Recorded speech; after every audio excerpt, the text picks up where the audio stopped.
Alam nyo ba na may isang hindi nagawa si Manny Pacquiao na nagawa ni Casimero? Ito ay wasakin at paiyakin si El Dinamita, Juan Manuel Marquez, si Oscar De La Hoya at si Miguel Cotto. Sa tatlong legend na ito, si Marquez talagang hindi napaiyak ni Pacquiao na tumalo sa kanya at nagpabagsak sa ibabaw ng lona. Pero pinaiyak ni Casimero. Kaya sa bidyong ito, paano winasak at pinaiyak ni Casimero ang tatlong legend ng boxing na hindi nagawa ng ating pambansang kamao.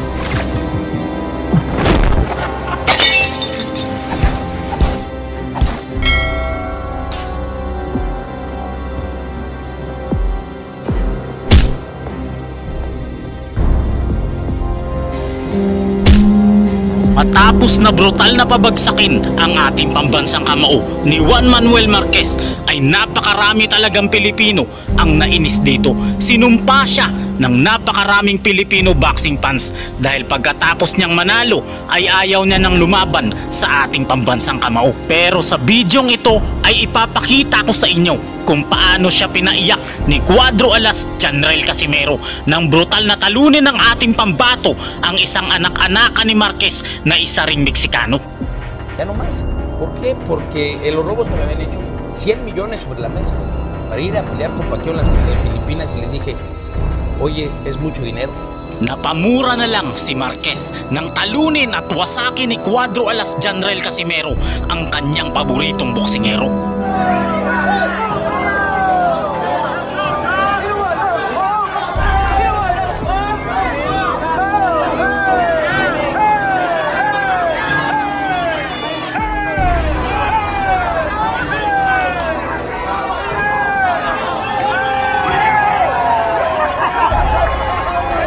Isang napakatibay, pinakamatapang, pinakamalakas at knockout artist na Indiano ang galing ng Mexico.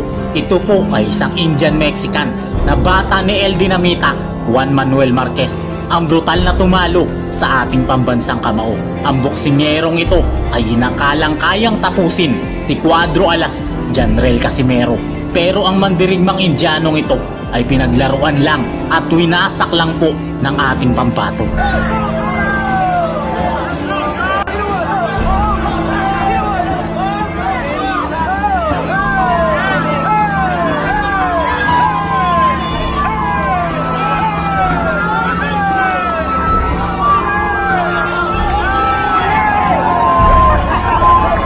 Nakamatapang na mandirigma sa mundo, hindi umaayaw sa anumang laban at talagang nakikipagpatayan. Dito nang galing ang tinaguriang Hindu warrior na si Ricardo Espinosa Franco. Mula sa kanyang pagkabata ay kinakitaan na po ng kakaibang lakas ang Meksikanong ito at ito ay nahubog sa pagiging isang boksingero. Kaya naman siya daw ang napili ng kanilang Diyos para maging isang mandirigma at binansagan siya bilang Hindu. Mataas ang pangarap ni Juan Manuel Marquez sa kanya dahil ito ay tinuring na anak-anakan niya.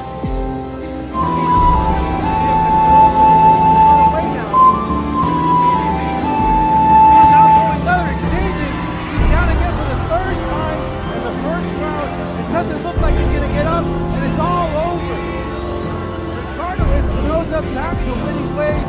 First round knockout here in our main event in Tijuana. Yeah, it's absolutely very, very strong. He's on fighter.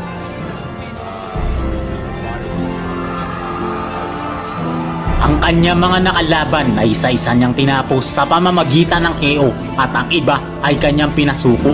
13 sunod-sunod na panalo ang kanyang ginawa bago niya makaharap si Cuadro Alas Janrel Casimero at 12 dito ang kanyang kalaban ay tinapos niya sa pamamagitan ng KO.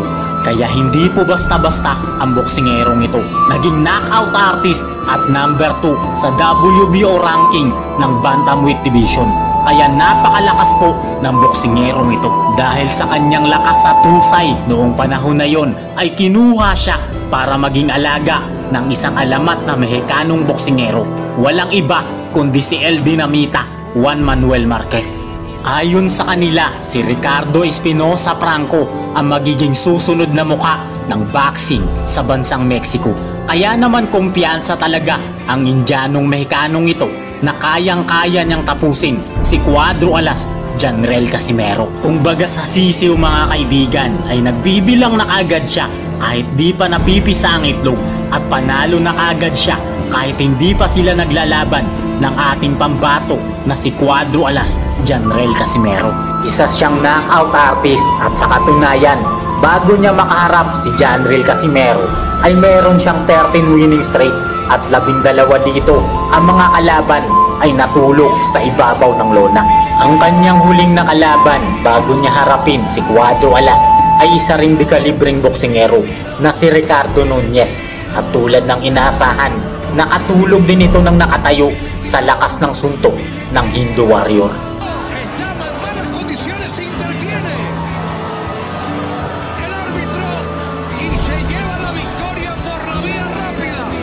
Habang ang ating kababayan na si Janrel Casimero ay galing din sa impresibong panalo kay Kenya Yamashita. Tinapos lang ni Casimero ang boksingerong Hapon na ito sa loob lamang ng round 6. Another nice uppercut. Wala na. Yep. Wala na. Yun na. Wala na. Wala na. Wala na sa banang. Yep. April 20, 2019, araw ng Sabado, dumayo ang ating pambato na si Cuadro Alas Janrel Casimero sa Dignity Health Sport Park, Carson, California upang sagupain ang binansagang Hindu Warrior na si Ricardo Espinosa Franco. Sa weigh-in pa lamang ay kumpiyansa na ang Hindu Warrior na siyang magwawagi at mapapatulog niya sa ibabaw ng lona si Cuadro Alas Janrel Casimero. Kitang-kita dito mga kaibigan ang laki ng diferensya ng kalaban. Sobrang laki po niya kontra sa ating pambato na si Cuadro Alas Janrel Casimero. Nakataya po dito ang titulo na WBO Interim Bantamweight title. Sa umpisa ng mga round ng kanilang bakbakan, nakakalamang ang Hindu Warrior at hirap si Cuadro Alas na masaktan ang mandirigma ng mga Diyos ng Hindu na si Ricardo Hindu Espinosa Franco.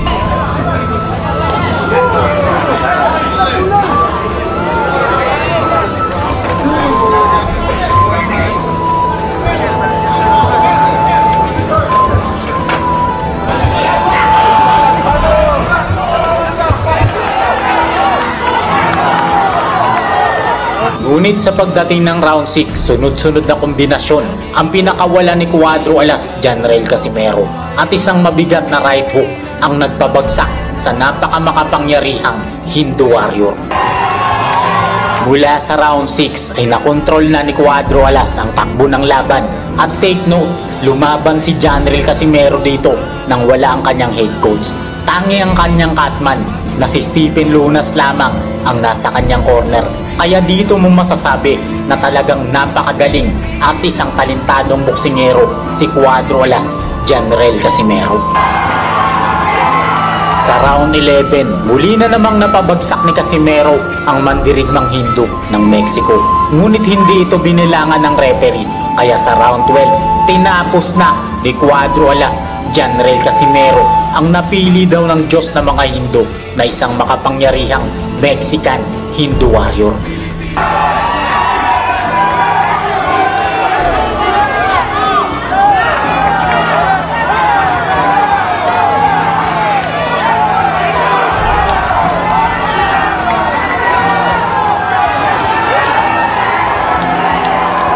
Pagkatapos ng laban sa panayam kay Cuadro Alas, inamin niya na wala siyang coach at sariling diskarte lang ang ginawa upang manalo at dito napaka-humble ng isang Cuadro Alas na angas ng Pinas pero may pusong wagas. Maraming mga pagsubok na pumunta kami dito dahil sa isa yung coach ko hindi nakapunta at saka yung brother ko at hindi naman ako pabaya sa sarili ko at saka concentrate pa rin ako kahit may maraming mga pagsubok na dumaan sa amin. Saka yun, yung mga Paano pinaiyak ni Cuadro Alas Janrel Casimero si Oscar De La Hoya at ang lahat ng mga Mexicano?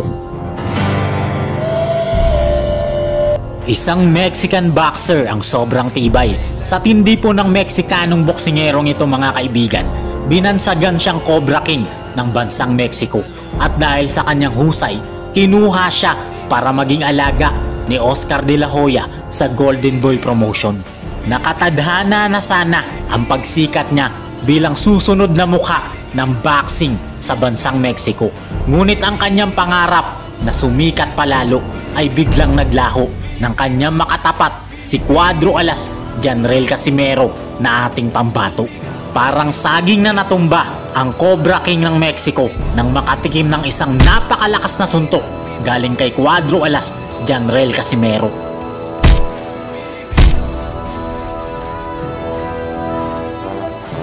Hagulhol at iyak po ang kanyang pamilya, lalo na si Oscar De La Hoya sa mapait na sinapit ng Mexicano sa ating bida. Ang bansang Mexico ay kilala sa buong mundo sa pagkakaroon nito ng magagaling, matatapang at dekalibreng boksingero, at ang bansang Pilipinas naman ang naging katapat nito na kontrapelo. Noong namayagpag si Manny Pacquiao sa international boxing, halos naubos ang magagaling na boksingero ng bansang Mexico. Pero nang matapos ang kanyang era at karera, ay tila ba may pumalit sa kanya, si Cuadro Alas Janrel Casimero. Ang tinaguri ang angas ng Pinas. Ang lahat ng mga nakalaban na Meksikano ay kanyang tinalo. Lahat ng mga ito ay bumagsak sa kanyang kamao.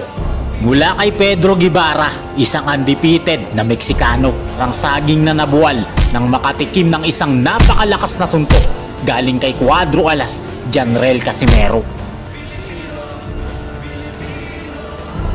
Bueno, lo que pasa es que yo he confiado, Pedro, el primer round. Felipe Salguero ang nagpahirap kay Nietes na Mexicano. Pero noong makaharap niya si Cuadro Alas Janrel Casimero, kahit gaano siya katibay, ay para siyang saging na natumba at nagmistulang lantang gulay pagkatapos makatikim na mga mabibigat at malalakas na suntok mula kay Cuadro Alas Janrel Casimero. Kukolektahin yung kanyang weights. Bam! Ang ganda! Tingnan mo, oh! Nakatayo pa sa galing doon. Jose Pets, malakas at matangkad na Meksikano sa featherweight division. Ngunit baliwala ang laki at tangkad at kahit gaano kapakalakas kay Cuadro Alas Janrel Casimero. Dahil sa loob lamang ng round 2, bagsak ang Meksikano. Cesar Ramirez, isang dekalibreng boksingero ng Mexico na nagpahirap kay Cuadro Alas Janrel Casimero. Oh, down! It's down! It's down! And I think it's out! It's over! That's it. Oh, what a We knew he was beautiful- out.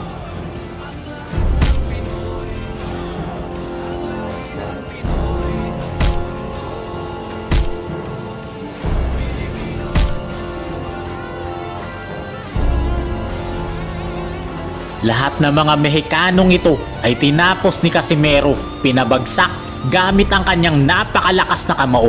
Pero ang pinakamatindi sa lahat ay si Armando Santos, ang tinaguri ang Cobra King ng Mexico dahil sa kanyang makamandag na kamao.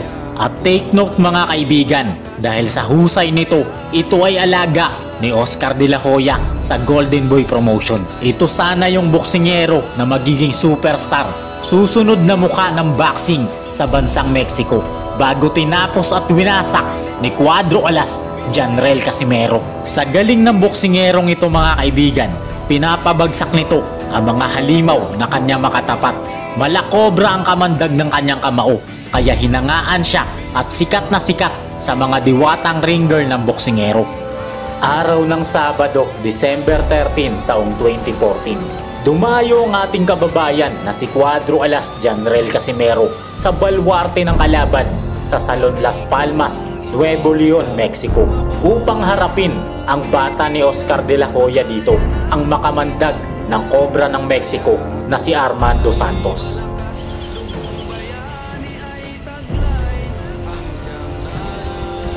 Ang laban na ito ay ang main event ng torneo at si Oscar De La Hoya din ang promoter ng laban na ito.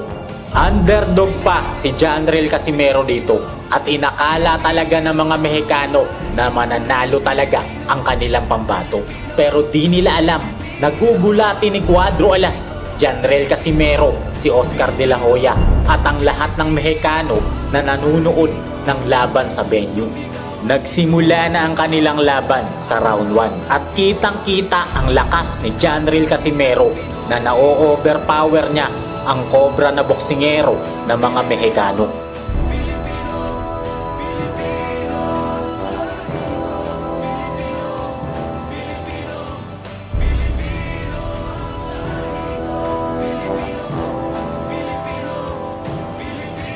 Mismatch talagang laban dito dahil napakalakas at napakagaling ni Cuadro Alas, Janrel Casimero.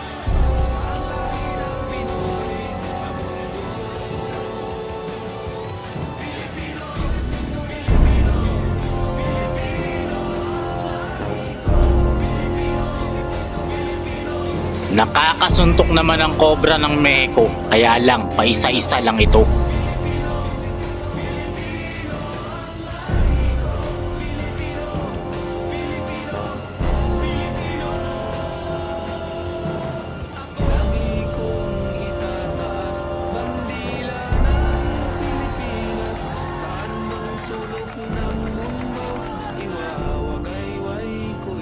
Halatang halata dito ang pagkakaiba ng katawan ng dalawang boksingero. Napakalaki ni Armando Santos na kobra ng Mexico, habang payat naman si Cuadro Alas na ating pambato.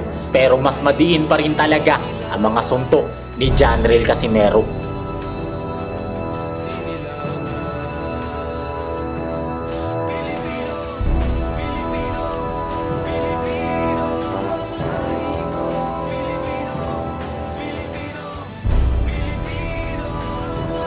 One-sided ang laban at ito yung gustong-gusto ng mga Pilipino boxing fans, ang makita na mandarag at mangwasak si Cuadro Alas, Janrel Casimero gamit ang kanyang mga malalakas na kamao.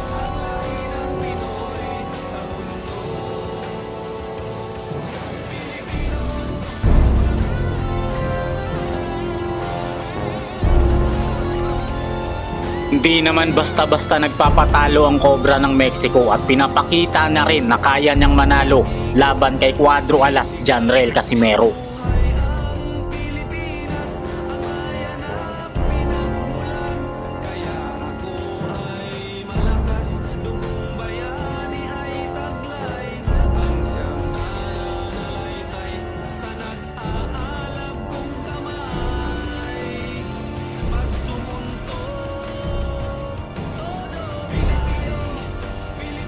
Sa pinakahuling segundo ng round 1, isang napakabilis at napakalakas na counter left hook ang pinakawala ni Casimero. Parang saging na nabuwal ang kobra ng Mexico.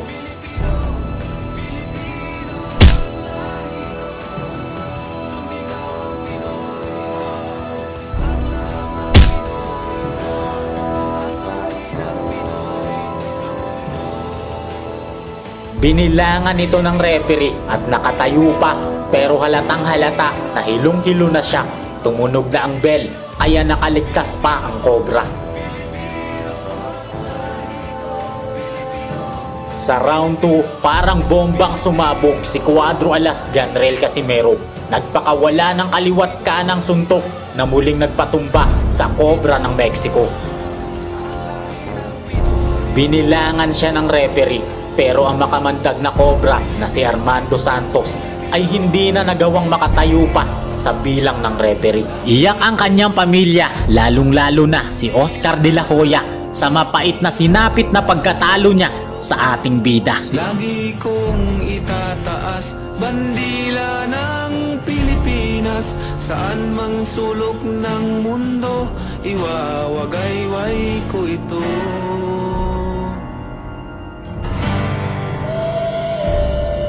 Merong isang malupit at veteranong boksingero na bata ni Miguel Angel Cotto ang nang maliit sa bagitong Pinoy boxer sa kanyang unang dayo.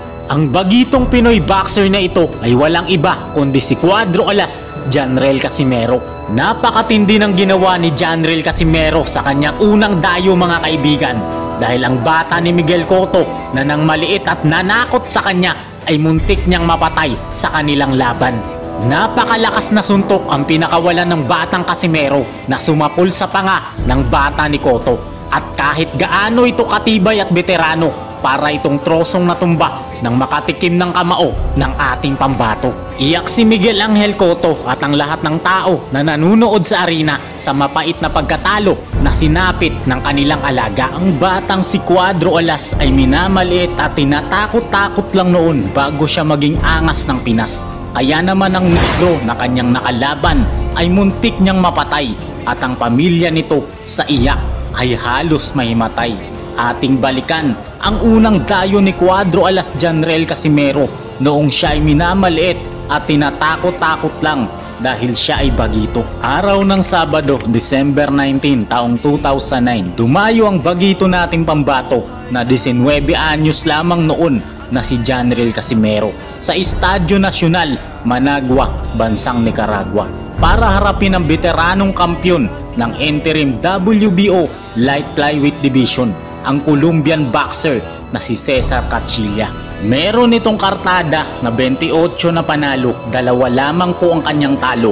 Wala pa po sa kalahati ang record nitong si Casimero na may 13 panalo at sa larangan ay bagitong bagito. Bagamat undefeated pa itong si Casimero ay underdog po talaga siya sa bakbakan na ito dahil ang inaasahan naman na nalo ng mga tao ay ang veteranong negro. Dumagdag pa po yung pangmamaliit at sama ng tingin ng kalaban sa tuwing matatapos ang round ng kanilang laban. Kaya napapayuko na lamang po ang bagito nating kababayan. Sa round 1, batang-bata pa po dito si Casimero at nakakatakot naman ang itsura ng kanyang matandang kalaban. Nagsimula na ang bakbakan at cool na cool lang ang kalaban.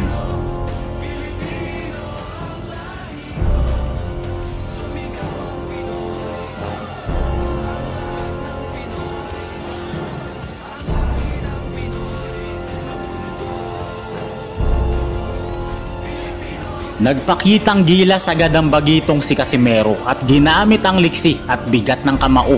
Bumawi naman ang at gustong i-overpower si Casimero.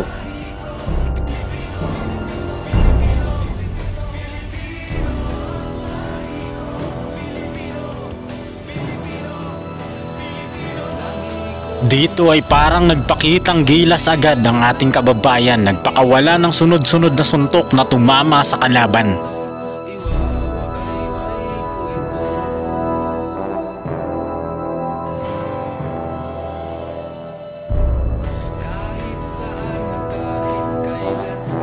Round number 2, malaki talaga ang paniniwala ng kalaban na kaya niyang manalo sa ating kababayan. Gusto niyang makakonekta ng solid kay Casimero, kaya lang di niya ito magawa dahil maliksi po ang ating pambato.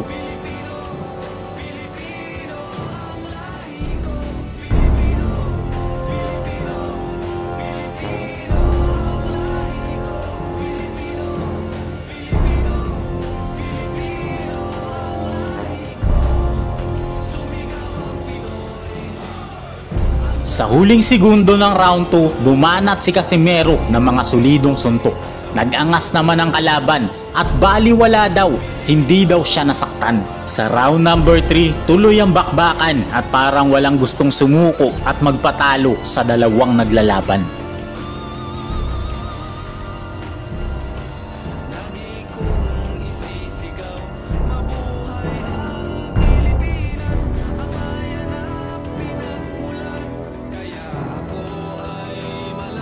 Sa round number 8, may isang napakalakas na suntok ang timing na pinakawala ni Casimero. Sa pool ang kalaban dahilan upang bumagsak ito sa ibabaw ng lona.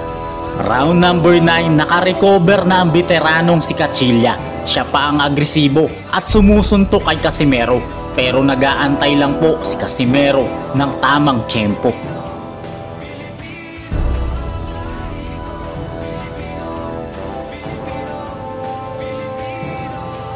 Sa round number 10, halata na ang pagod ng veteranong boksingero habang maliksi pa rin po ang ating pambato. Naging agresibo ito at gustong tapusin si Casimero pero di pa rin umuubra ang kanyang estilo.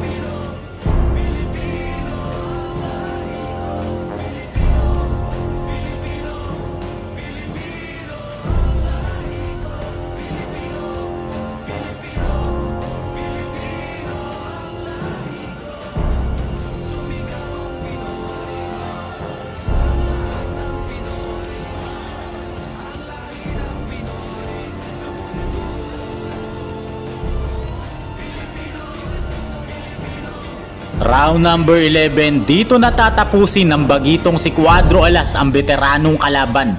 Animoy nag-aantay lang ng tamang pagkakataon si Casimero para maibato ang kanyang napakalakas na kanan na timing na tatama sa ulo ng kalaban.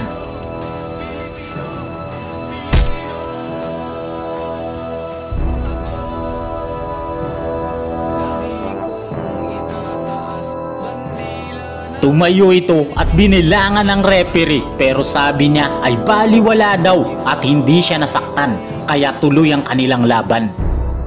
Gigil na gigil at nang rapido naman kaagad ng kaliwat kanang suntok ang ating kababayan.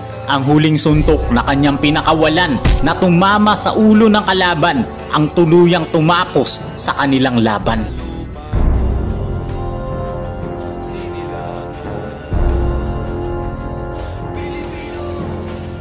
Para itong saging na nabuwal at muntik ng mapatay ng kanyang minamaliit na bagitong boksingero na si Cuadro Alas Janrel Casimero.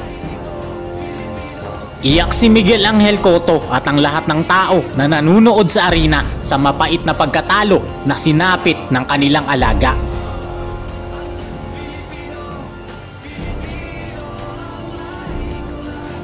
Tuwang-tuwa si Donaire Sr. at ang dayuhang manager nito sa impresibong panalo ng ating pambato.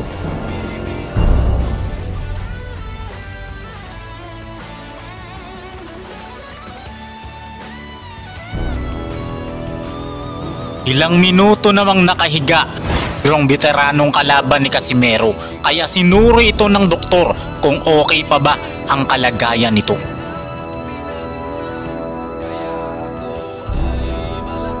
Pusong Pinoy, pusong palaban, yan ang pinamalas ng ating kababayan. Ang mga nagmamakataas sa kapwa ay binababa at ang mga nagpapakumbaba ay itinataas ng ating Diyos na dakila. Mahalin mo ang iyong kapwa katulad ng pagmamahal mo sa iyong sarili at mahalin mo ang Diyos ng higit sa iyong sarili. Amen.